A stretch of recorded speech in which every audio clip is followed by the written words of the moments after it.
जो गुरु शिष्य के संपत्ति को तो लेता है लेकिन उसके शोक और दुख का हरण नहीं करता, वो गुरु घोर नरक में जाता है।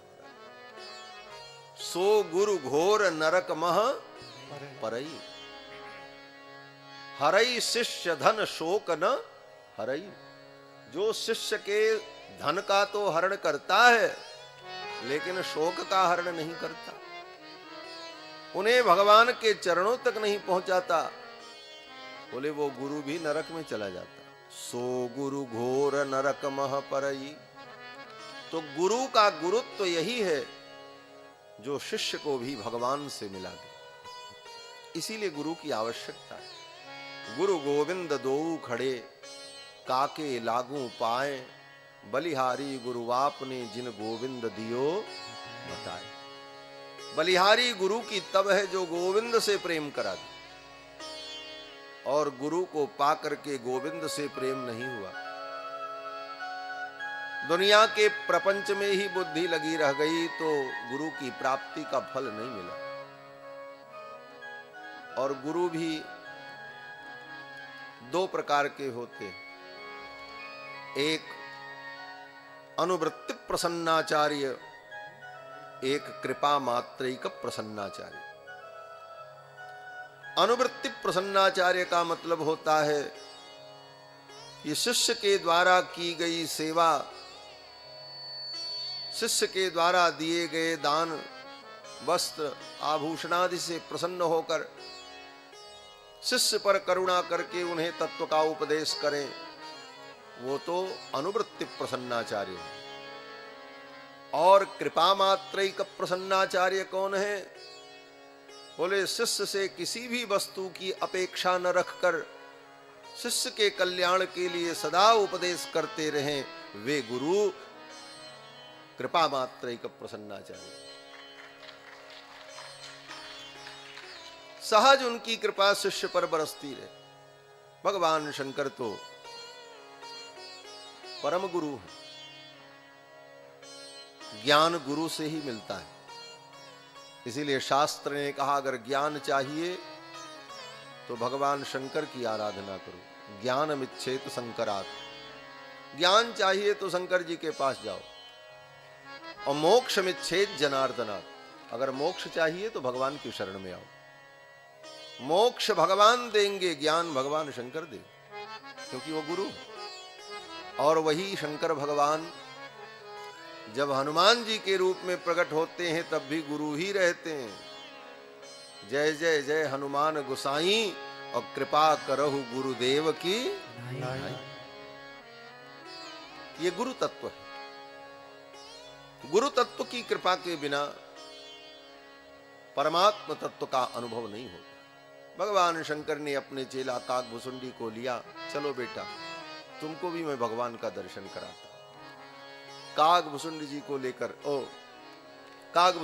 लेकर भगवान शंकर ज्योतिषी बनकर के अयोध्या आए।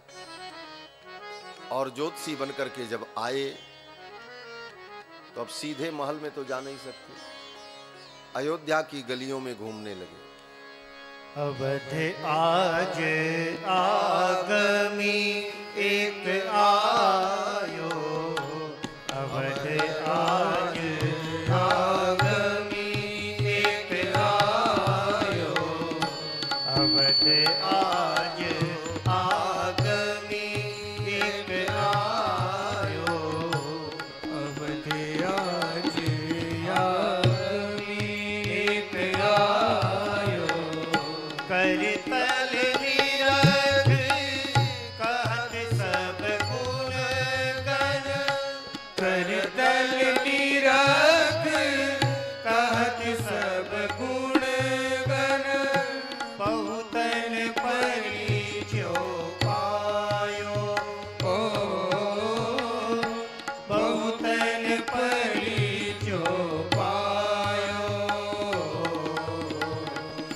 अवध आज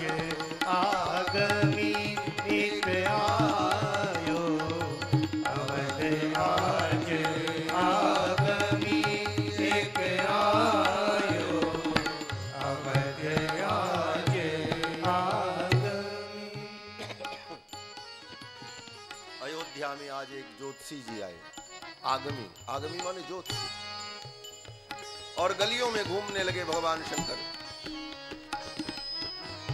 सबका हाथ देखने लगे,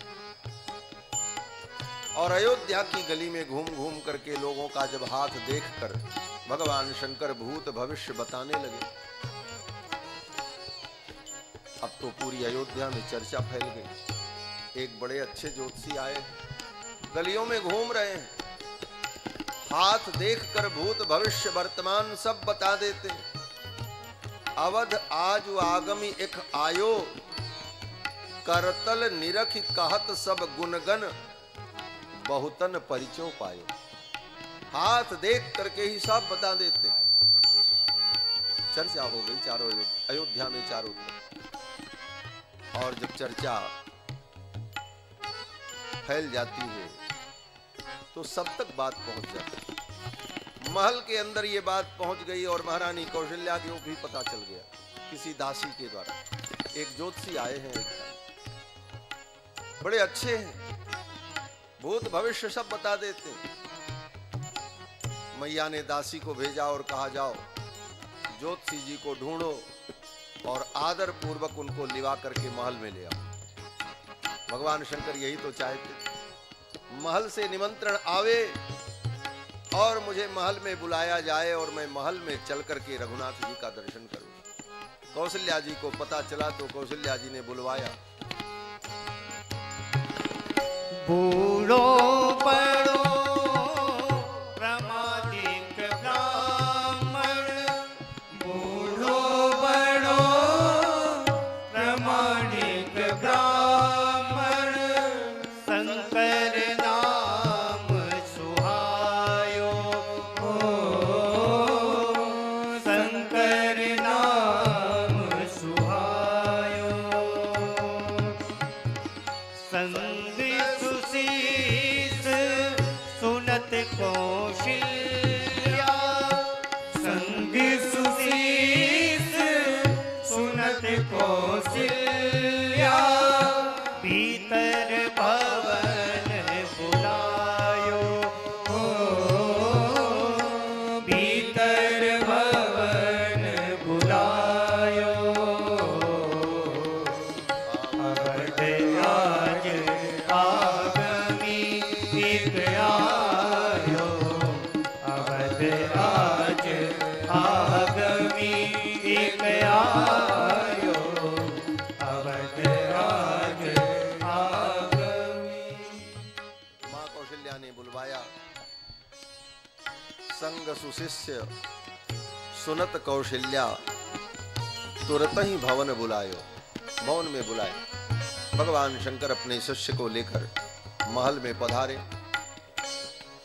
पधारे तो मां कौशल्या ने तुरंत हाथ नहीं दिखाया, पहले ज्योतिषी जी को आसन दिया,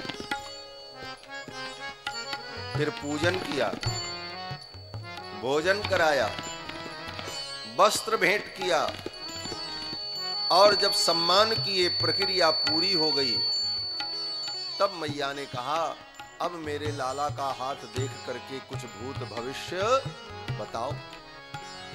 नियम भी यही है,